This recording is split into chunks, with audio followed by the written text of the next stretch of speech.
آپ کی محفل تھی، ایک دیہاتی گزرا اونٹ پہ، تو گوہ ایک جانور ہے، اتنا بڑا ہوتا ہے چھپکلی کی طرح۔ عرب اپنے جاہلیت کے دور میں اس کا شکار بھی کرتے تھے، کھاتے بھی تھے۔ تو وہ ایک گوہ کو شکار کر کے گزر رہا تھا، تو آپ کی محفل سے گزرا تو کہنے لگا اے کون ہے؟ تو کسی نے کہا یہ وہ ہے جو میں کہتا ہوں، جو یہ کہتا ہے کہ میں اللہ کا رسول ہوں۔ تو اس نے اپنی اونٹنی کو موڑا، کہنے لگا تم ہو، بدتمیزی کے ساتھ، تم ہو جو کہتے ہو میں اللہ کا رسول ہوں۔ میرے نبی نے بدتمیزی کا جواب کبھی بدتمیزی سے نہیں دیا تھا، ہمیشہ مسکرا کے اچھے اخلاق کے ساتھ۔ تو آپ نے کہا جی میں ہوں۔ تو اس نے گوہ کو رسی سے کھولا، مار کے باندھا ہوا تھا رسی کے ساتھ، اور آپ کے سامنے یوں پھینکا، کہنے لگا لا اومن او اومن ھذا الضب۔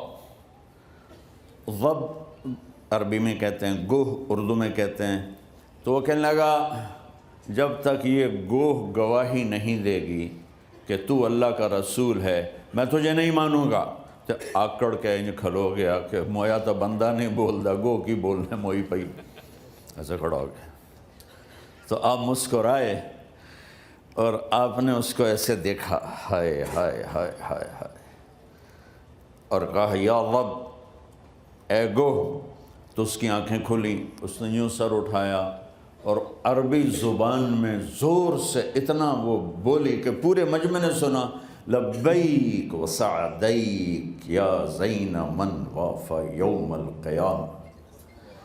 انہوں نے کہا لبیک یا رسول اللہ، سعدیک میری خوشبختی، آج میرے بھاگ جاگ اٹھے۔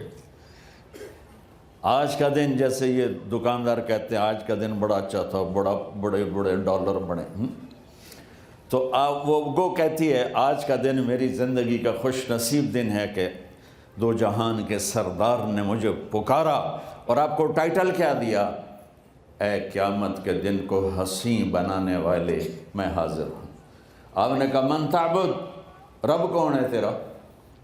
کمن فی السماء عرشہ وفی الارض سلطانہ وفی البحر سبیلہ وفی الجنت رحمتہ وفی النار عقابہ۔